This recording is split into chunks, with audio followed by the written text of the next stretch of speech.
राधा स्वामी जी। आज के सत्संग की वीडियो में हम बात करेंगे कि संत लोग नाम का अभ्यास करने के लिए हमें कौन सी विधि बताते हैं और हमें नाम का अभ्यास कैसे करें, वह कैसे सिखाते हैं। तो वीडियो शुरू करते हैं। कहते हैं सतगुरु सच्चे जिज्ञासु को केवल नाम की दात ही नहीं देते, उसे इसकी साधना की विधि भी सिखाते हैं। नाम साधना या अन्य भक्ति के 3 अंग हैं। पहला अंग सुमरन, भुओं के मध्य बिंदु पर ध्यान टिकाकर गुरु के बताए प्रभु के वर्णात्मक नाम का जाप करना।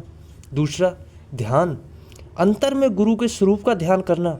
और तीसरा अंतर में आ रही आवाज़ को सुनना, जिसे संतों की भाषा में भजन कहा जाता है।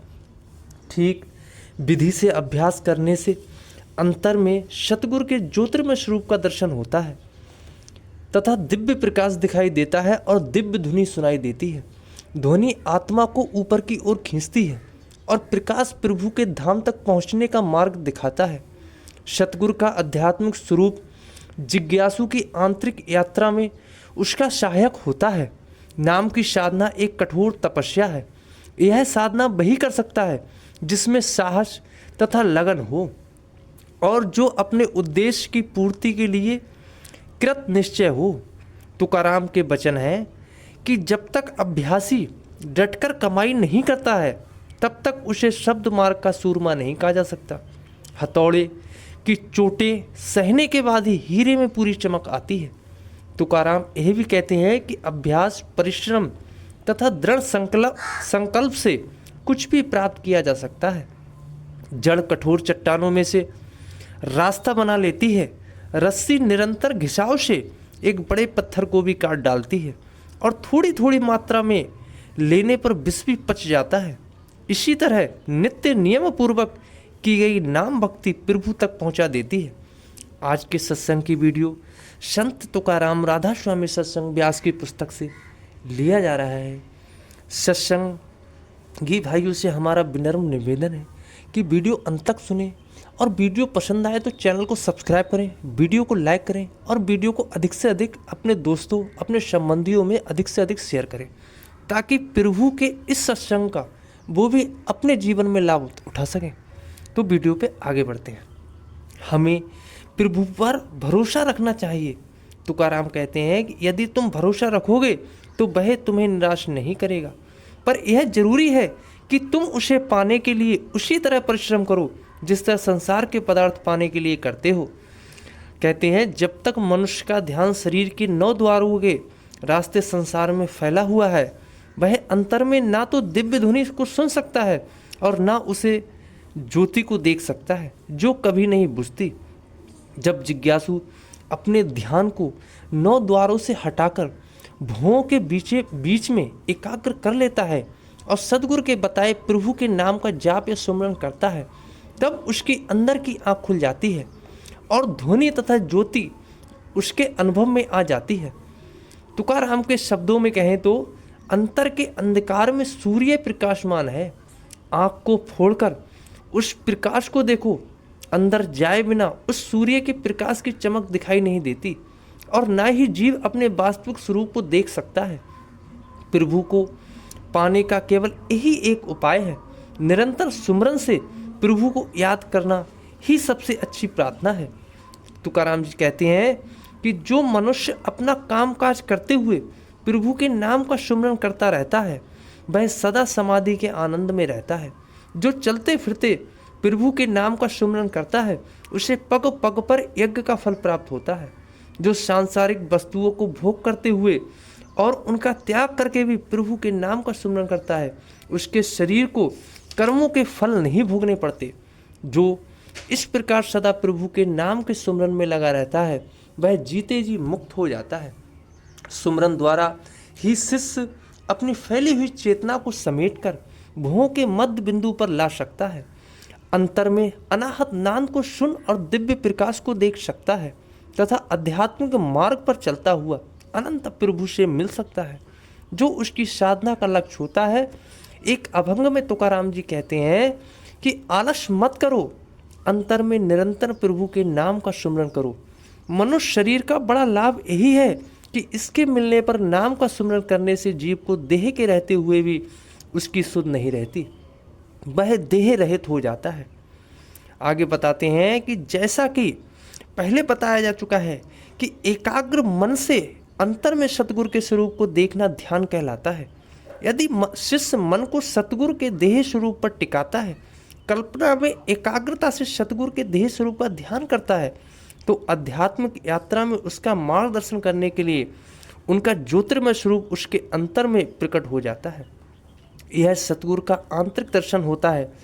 अंतर में सतगुरु की सहायता के बिना प्रभु की प्राप्ति तो दूर रही, यात्रा में प्रगति भी असंभव है। तुकाराम का कहना है कि आंतरिक ध्यान ही सच्ची भक्ति है। जानने की इच्छा हो तो जान लो कि यही रहस्य की बात है। एक अभंग में वे कहते हैं कि मुझे सब जब सतगुरु के ज्योतिर्मय स्वरूप का दर्शन होता है तो मेरे आनंद की सीमा नहीं रहती। एक अन्य अभंग में उनके वचन है कि मेरे हृदय में हर समय विरह की व्यथा बनी रहती है। आपका वह स्वरूप मेरी आंखों में समा गया है और मैं सदैव उसकी याद में डूबा रहता हूँ। सांसारिक आचार व्यवहार मेरे लिए समाप्त हो गया था, उस स्वरूप में मेरा अखंड ध्यान लगा रहता है। तुकाराम जी कहते हैं कि जब मेरे हृदय इस तरह बिंद गया तो प्रभु मेरे अंदर प्रकट हो गए। प्रभु के नाम के निरंतर सुमरन से शिष्य को अंतर में प्रकाश दिखाई देता है और ध्वनि सुनाई देती है और सतगुरु के ज्योतिर्मय स्वरूप का दर्शन होता है। ध्वनि को सुनना भजन कहलाता है। तुकाराम ने इसे कीर्तन भी कहा है। तुकाराम जी कहते हैं कि अंतर में सुनाई देने वाली यह ध्वनि या नाद ही प्रभु की वह शक्ति है जो आत्मा को उसके स्रोत प्रभु से मिलाती है। वे हमें प्रेरणा देते हैं कि कलयुग में इस नाद को सुनो, तभी तुम प्रभु से मिल सकोगे। प्रभु के दास का मनसा बाधा कर्मणा दास मन जाने पर मेरे हृदय में प्रभु का प्रेम उमड़ पड़ा और मुझे अंतर में झांझ तथा मृदंग की ऊंची आवाज़ें सुनाई देने लगी। जब नाद को सुनने में साधक की समाधि लग जाती है तो उसके सभी दूषित विचार लुप्त हो जाते हैं। तुकाराम जी कहते हैं कि यह सुख ब्रह्मा तथा अन्य देवताओं को उपलब्ध नहीं है। एक अन्य अभंग में तुकाराम जी कहते हैं कि अनाहद नाद के नशे में मस्त हो जाता हूँ, उसे अपने शरीर की होश नहीं रहती। एक अभंग में तुकाराम के नाम के महावाक्य शब्द का प्रयोग किया गया है और इसे कानों का भूषण बताया गया है। तुकाराम जी कहते हैं कि सतगुरु ने मेरे कानों की नाम की ध्वनि को डालकर मानो कुंडल पहना दिए हैं। स्पष्ट है कि तुकाराम की दृष्टि में जैसे वर्णात्मक नाम बाहरी कानों का आभूषण है, वैसे ही धुनात्मक नाम आंतरिक कानों का महावाक्य शब्द से नाम के दोनों पक्ष अब अभिप्रेत समझने चाहिए। कहते हैं कि वर्णात्मक नाम के जाप या सुमरन से ही शरीर के कण कण में व्याप्त चेतना को समेटकर भुवों के मध्य में लाया जाता है। इसी से भक्त को आध्यात्मिक अनुभव होता है। कबीर साहब, दादू साहब, पलटू साहब, संत नामदेव जी तथा अन्य संतों की तरह तुकाराम ने भी शरीर को खाली करके चेतना को भुवों के मध्य में लाने की प्रक्रिया को जीते जी मरना कहा है। इस प्रक्रिया को संतों ने यह नाम इसलिए दिया है कि इसके पूर्ण होने पर अभ्यासी किसी भी अंग में चेतना नहीं होती, परंतु इसमें आत्मा शरीर को सदा के लिए नहीं छोड़ती, बल्कि अभ्यास की समाप्ति पर शरीर में लौट आती है। शरीर को इस तरह खाली करके ही साधक अपने अहम को मिटा सकता है और प्रभु को पा सकता है। एक अभंग में तुकाराम जी कहते हैं, मैंने जब एक बार शरीर को खाली कर दिया तो अपने अंदर प्रभु के लिए स्थान बना दिया। अब मेरे शरीर के पालन पोषण की तथा अन्य सभी प्रकार की जिम्मेदारी प्रभु ने अपने ऊपर ले ली।